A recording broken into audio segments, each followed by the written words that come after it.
दोस्तों पिछले लेसन्स के अंदर हम लोगों ने एडोबी फोटोशॉप के कुछ बहुत ही इंटरेस्टिंग फिल्टर स्टडी किए थे। इस लेसन के अंदर भी मैं आप लोगों को फोटोशॉप का एक बहुत ही मैजिकल किस्म का फिल्टर दिखाने जा रहा हूं। इस फिल्टर का नाम है जी लिक्विफाई टूल। तो लिक्विफाई टूल के बारे में मैं आपको ये बताता चलूं कि दोस्तों लिक्विफाई टूल फोटोशॉप में हमारे पास एक ऐसा टूल है, एक ऐसा फिल्टर है जिसकी मदद से हम किसी को भी मोटे से पतला बना सकते हैं। जी हाँ, बिल्कुल। यहीं तक नहीं, हम किसी के भी फेशियल एक्सप्रेशंस और फेस के जो फीचर्स होते हैं उनको भी चेंज कर सकते हैं। आप लोगों के सामने इस वक्त स्क्रीन के ऊपर एक ये मिडिल एज इंसान का जो है वो पोर्ट्रेट है। आप देख सकते हैं कि इसके चेहरे पर छाइयाँ हैं और झुर्रियाँ हैं, और इसके अलावा इसका जो फेस है वो काफ़ी हद तक ब्रॉड है, यानी कि चौड़ा है। तो चलें चलते हैं फोटोशॉप की तरफ और देखते हैं कि हम इस पोर्ट्रेट के साथ फोटोशॉप में लिक्विफायर टूल की मदद से क्या चेंज लेके आ सकते हैं। दोस्तों आप लोग देख सकते हैं कि ये आपके सामने फोटोशॉप में मैंने ये जो एक पोर्ट्रेट है ये ओपन करके रखा हुआ है। तो चलें मैं आपको बताता हूँ कि लिक्विफाई जो है ये हमारे पास फोटोशॉप में है कहाँ। दोस्तों जब आप फिल्टर गैलरी में जाते हैं और यहाँ पे नीचे आप ड्रैग करते हैं तो यहाँ पे हमारे पास लिक्विफाई टूल जो है ये अवेलेबल है। दोस्तों लिक्विफाई टूल की जो शॉर्ट की है ये है शिफ्ट कंट्रोल एक्स। जैसे ही आप फोटोशॉप पे शिफ्ट कंट्रोल एक्स जो है वो आप अपने कीबोर्ड पे प्रेस करेंगे तो आप लिक्विफाई टूल के अंदर डायरेक्ट चले जाएंगे। तो यहाँ से मैं इसको क्लिक करता हूँ जी, और अब होगा क्या कि ये आपके सामने एक नई विंडो ओपन हो चुकी है लिक्विफाई टूल की। अच्छा, थोड़ा सा मैं आपको समझा देता हूँ कि इसमें हमारे पास क्या-क्या चीज़ें अवेलेबल हैं और उनको हम किस तरह से इस्तेमाल किया करते हैं। सबसे पहले तो दोस्तों यहाँ पे प्रीव्यू का जो ये आपके पास बटन है इसको आपने चेक करके रखना है। अगर ये चेक नहीं होगा तो जो भी चेंजेस होंगी वो डेफिनेटली आपको यहाँ पे नज़र नहीं आएंगी। अच्छा जी, स्टार्ट करते हैं। यहाँ पे ये लेफ्ट के ऊपर हमारे पास कुछ टूल्स दिए गए हैं। ये एक टूल बार हमें नज़र आ रही है। सबसे ऊपर हमारे पास एक बहुत ही मज़े का टूल है जी, फॉरवर्ड वैप टूल, जिसकी शॉर्ट की है डब्ल्यू। तो सो ये फॉरवर्ड वैप टूल करता क्या है? ये बेसिकली अगर मैं यहाँ से आके ये देखें स्किन को, ये जो हमारे पास कानों के नीचे इस पोर्ट्रेट के अंदर, इस फेस के अंदर ये जो स्किन है, इसको मैं अगर हल्के-हल्के धीरे-धीरे अंदर की तरफ लेके आऊँ, तो ये देखें, ये बिल्कुल जो उसके फेस कट्स हैं, फेस के, वो चेंज होते जा रहे हैं। इसी तरह से आप जहाँ पे भी जाके इसकी मदद से क्लिक करेंगे और आप ड्रैग करते जाएँगे लेफ़्ट पे या अंदर की तरफ, तो वो जो जहाँ पे भी आप ड्रैग करेंगे, वो जो चीज़ है वो अंदर की तरफ आनी शुरू हो जाएगी। इसी तरह से यहाँ पे अगर आपको समझाने के लिए मैं करके दिखाता हूँ, ये देखें, अगर ईयर को मैं मज़ीद अंदर करना चाहूँ तो ये भी कर सकता हूँ, लेकिन ये एक्चुअली मुझे यहाँ पे इस वक़्त नहीं करना। यहाँ पे हम लोग ब्रश टूल जिस तरह से यूज़ करते हैं उसी तरह से हम ब्रश को बड़ा छोटा कर सकते हैं। वो मैं आपको पहले ही बता चुका हूँ कि हम किस तरह से बड़ा छोटा करते हैं। ये देखें, बालों को भी अगर हम अंदर की तरफ लेके आना चाहें तो हम यहाँ पे ला सकते हैं। ये देखें। अच्छा जी, अब थोड़ा-सा मैं आपको ये राइट पे हमारे पास क्या चीज़ें अवेलेबल हैं, इनके लिए भी थोड़ा-सा मैं आपको गाइड करता चलूँ। दोस्तों यहाँ पे देखें, हमारे पास सबसे पहले अवेलेबल है जी साइज़। ये देखें, ये अगर हम साइज़ बड़ा करना चाहें, छोटा करना चाहें, तो वो हम यहाँ से आके भी साइज़ को बड़ा-छोटा कर सकते हैं। इसके बाद हमारे पास यहाँ पे एक चीज़ अवेलेबल है जी, सेकंड नंबर पे, ये है डेंसिटी। दोस्तों ये बड़ी इंटरेस्टिंग सी चीज़ है। ये डेंसिटी बेसिकली इस चीज़ को कंट्रोल करता है कि कितना एरिया जो है वो हमारे ब्रश के अंडर जो है वो इफ़ेक्ट होगा। ये देखें, अगर मैं डेंसिटी कम करके ये ड्रैग करूँ तो ये देखें बिल्कुल एक थोड़ा-सा एरिया पॉइंट उसने पकड़ लिया और उसको वो अंदर की तरफ ड्रैग कर रहा है। इसको मैं कंट्रोल ऑल्ट ज़ी करता हूँ, यानी कि अनडू। अब मैं डेंसिटी को बढ़ाता हूँ और अब मैं इसको आपको अंदर करके दिखाता हूँ। ये देखें दोस्तों, अब जब मैंने डेंसिटी बढ़ाई है तो इसने कान से लेके नेक लाइन तक जितना भी इसका ये जो फेस का एरिया है ये सारे का सारा इसने पकड़ लिया है। दैट मीन्स डेंसिटी से हम कंट्रोल कर सकते हैं कि हमारे ब्रश की जद में कितना एरिया जो है वो एक टाइम पे आएगा। अच्छा जी, इसके बाद प्रेशर है हमारे पास। डेफ़िनेटली प्रेशर तो बहुत ही आसान है समझना, कि जितना ज़्यादा प्रेशर होगा उतना ज़्यादा जो है वो यहाँ पे ड्रैग जो है वो हमारा जैसे ही हम करेंगे तो ये हमारी जो स्किन है ये अंदर की तरफ ज़्यादा चली जाएगी। प्रेशर को अगर हम कम रखें तो ये ज़रा सॉफ्टली, धीरे-धीरे, बहुत एहतियात के साथ अंदर होगा। तो मैं आप लोगों को रेकमेंड ये करूँगा कि आप लोग आम तौर पे एटलीस्ट स्टार्टिंग में जब आप इसको यूज़ करें लिक्विफाई को, तो आप प्रेशर जो है ये थोड़ा कम अप्लाई करें। दोस्तों इसके अलावा अब वापस आते हैं हम यहाँ पे लेफ़्ट पे और देखते हैं कि हमारे पास यहाँ पे मज़ीद कौन से टूल्स हैं। ये हमारे पास एक टूल है जी, रिकंस्ट्रक्ट टूल। अच्छा, ये रिकंस्ट्रक्ट टूल क्या करता है? जैसे कि इसके नाम से वाज़ेह है, ये बेसिकली हमने जो चेंजेस किए हैं उनको वापस ले जाएगा। यानी कि अगर रिकंस्ट्रक्ट टूल की मदद से यहाँ पे ये देखें, मैं अगर फेरना शुरू करूँ तो ये देखें जो भी चेंजेस मैंने की थी बालों में या ये कान के नीचे, वो सारी की सारी वापस जानी शुरू हो गई हैं। तो ये इस मकसद के लिए इस्तेमाल होता है जी, कि जो भी चेंजेस आप कर रहे हैं अगर आपको लगता है कि नहीं यार ये ठीक नहीं हुआ, कुछ और तरीके से इसको अप्लाई करते हैं या इसको ट्राई करते हैं, तो आप ये रिकंस्ट्रक्ट टूल का इस्तेमाल कर सकते हैं। अच्छा जी, इसके बाद यहाँ पे मैं थोड़ा-सा जो मैंने अप्लाई किया था वो मैं ज़रा दोबारा करता चलूँ, ताकि मैं आपको आगे भी जो है वो समझा दूँ बाकी चीज़ें। अच्छा, एक और तरीका भी है, ये जो चीज़ें हैं, ये जो हम चेंजेस कर रहे हैं, इन चेंजेस को वापस लाने का एक और तरीका क्या है, कि मिसाल के तौर पे ये मैंने कुछ चेंजेस की, ये देखें, ये मैंने कुछ चेंजेस किया। अब अगर मैं इसको रीसेट करना चाहूँ तो यहाँ पे हमारे पास ऑप्शन है रीसेट ऑल। ये देखें, जैसे ही हम रीसेट ऑल को क्लिक करते हैं तो क्या होता है कि वो जो चेंजेस थी वो सारी की सारी वापस चली जाती हैं।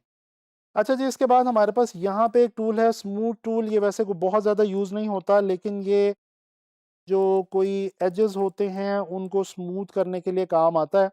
यहाँ पे इस वक्त हमारे पास कोई ज़्यादा ऐसे एजेस वाले एरियाज़ हैं नहीं जिनको हम इसकी मदद से जो है वो स्मूथ करें। बहरहाल, इसके बाद दोस्तों हमारे पास यहाँ पे एक टूल अवेलेबल है जी, 12 क्लॉकवाइज टूल। अच्छा, ये भी थोड़ा सा ज़रा यहाँ पे अजीब सा टूल है, इसको भी ज़्यादातर यूज़ तो नहीं करते, लेकिन फिर भी मैं आपको यूज़ करके दिखा देता हूँ। ये करता क्या है जी, क्लॉकवाइज 12 कर देता है, ये देखें। यानी किसी भी चीज़ को ये ट्विस्ट कर देगा क्लॉकवाइज डायरेक्शन के अंदर। ठीक है जी। अच्छा, इसके बाद हमारे पास एक और यहाँ पे टूल अवेलेबल है, पकड़ टूल।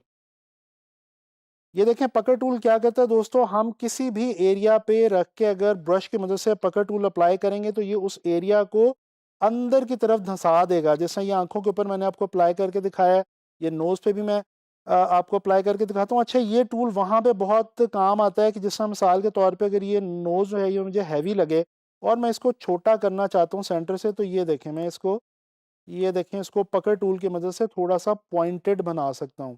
इसी तरह से लिप्स को भी हम जो है वो इस तरह से ट्रीट कर सकते हैं।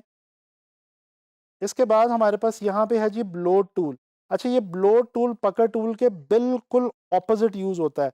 यानी कि अगर आपने किसी चीज़ को मैग्नीफाई करना है या फैलाना है, जिस तरह से ये मैंने नोज़ को पहले स्मार्ट किया था, अगर मैं इसको मोटा करना चाहूँ तो ये देखें, ये हम काम जो है ये ब्लो टूल की मदद से कर सकते हैं। ब्लो टूल से बड़े मज़े के आप इफ़ेक्ट्स भी क्रिएट कर सकते हैं। जिस तरह अगर ये मैं आँख को या किसी भी एक एरिया को बड़ा करता हूँ और मैं यहाँ पे मैग्नीफाइंग ग्लास का इमेज ला के बाद में रख देता हूँ, तो वो लगेगा जैसे इस एरिया के ऊपर मैग्नीफाई किया हुआ है। इसके बाद हमारे पास इसी में है जी पुश लेफ्ट। पुश लेफ्ट क्या करता है जी, अगर हम पुश लेफ्ट की मदद से ऊपर की तरफ प्रेस करें तो ये लेफ्ट की तरफ लेके जाता है, और अगर हम नीचे की तरफ प्रेस करें तो ये राइट की तरफ किसी भी चीज़ को ड्रैग करता है। लेकिन आपने ये देखा कि ये बहुत ही एहतियात से इस्तेमाल करने वाला टूल है। अच्छा, अब हमारे पास यहाँ पे एक टूल आता है जी, फ्रीज़ टूल। इसको फ्रीज़ मास्क टूल, इसको समझाने के लिए मैं इसको थोड़ा-सा ज़ूम करता हूँ और मैं करता क्या हूँ। दोस्तों मिसाल के तौर पे मुझे ये वाला जो एरिया है, कान से नीचे और टी-शर्ट कॉलर से ऊपर, सिर्फ़ इस एरिया को मुझे चेंज करना है और मैं चाहता हूँ कि कान पे या टी-शर्ट के कॉलर पे कोई चेंजिंग ना हो, तो मैं क्या करूँगा जी, मैं यहाँ पे ये वाला जो एरिया है टी-शर्ट वाला और कान वाला, इस पे आके ये मास्क अप्लाई कर दूँगा। इस मास्क का फ़ायदा क्या होगा, अब जैसे यहाँ से आके ये देखें, यहाँ से मैं पिक करता हूँ फॉरवर्ड वैप टूल और यहाँ से आके अगर मैं इसको फॉरवर्ड वैप टूल की मदद से अंदर की तरफ ड्रैग करता हूँ, तो ये आप एक चीज़ देखें, जहाँ पे मास्क अप्लाई किया हुआ है वहाँ पे कोई फ़र्क नहीं पड़ रहा। चाहे मैं ब्रश को जितना मर्ज़ी बड़ा कर लूँ, ये देखें, वो जो अंदर की तरफ स्किन जा रही है वो सिर्फ़ उस एरिया में जा रही है जिसको हमने मास्क नहीं लगाया हुआ। ठीक है जी।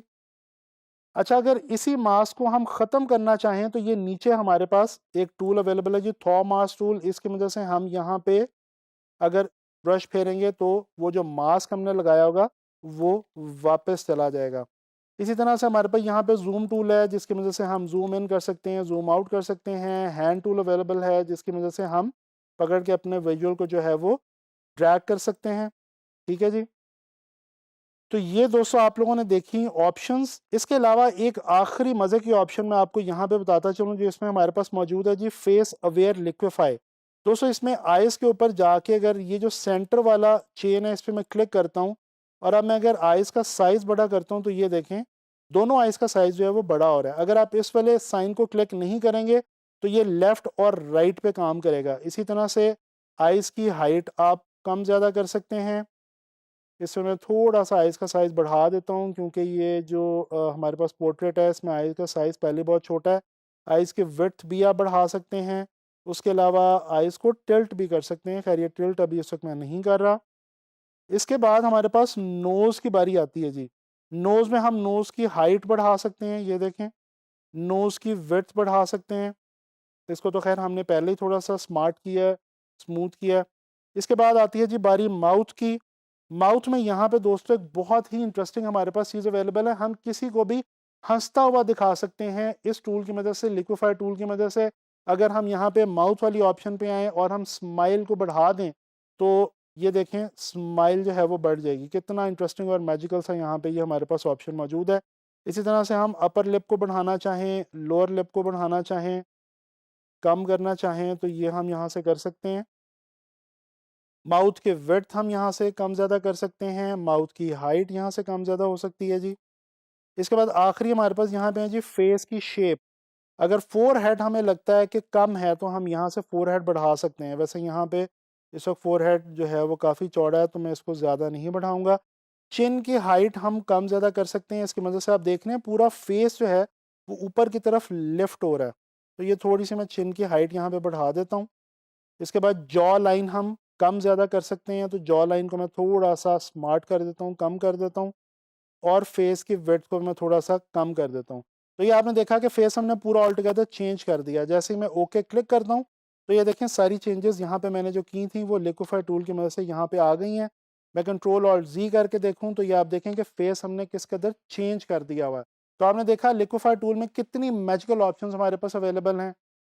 दोस्तों हम लोगों ने देखा फ़ोटोशॉप के अंदर लिक्विफाई की मदद से हम कितनी ज़बरदस्त चेंजेस लेके आ सकते हैं किसी के भी फेस में, किसी के भी बॉडी में। इसके अलावा ये तो मैंने आपको सिर्फ पोर्ट्रेट पे ये चेंजेस करके दिखाई हैं। ये ज़रूरी नहीं है कि ये चेंजेस आप सिर्फ किसी के फेस पे ही करेंगे। दोस्तों आप कोई भी चीज़ हो, चाहे वो कोई जानवर हो, चाहे वो कोई इलस्ट्रेशन हो, कोई कार्टून कैरेक्टर हो, किसी भी चीज़ के ऊपर इस तरह के चेंजेस आप लिक्विफाई टूल की मदद से कर सकते हैं। तो अब आप लोगों ने करना ये है कि आप लोगों ने लिक्विफाई टूल की बहुत सारी प्रैक्टिस करनी है और इसकी थोड़ी सी आप प्रैक्टिस करेंगे तो आप इसकी मदद से बहुत मैजिकल रिजल्ट्स हैं वो अचीव कर सकेंगे। इंशाल्लाह ताला नेक्स्ट लेसन में मुलाकात होगी कुछ मज़ीद फ़ोटोशॉप की टेक्निक्स के साथ।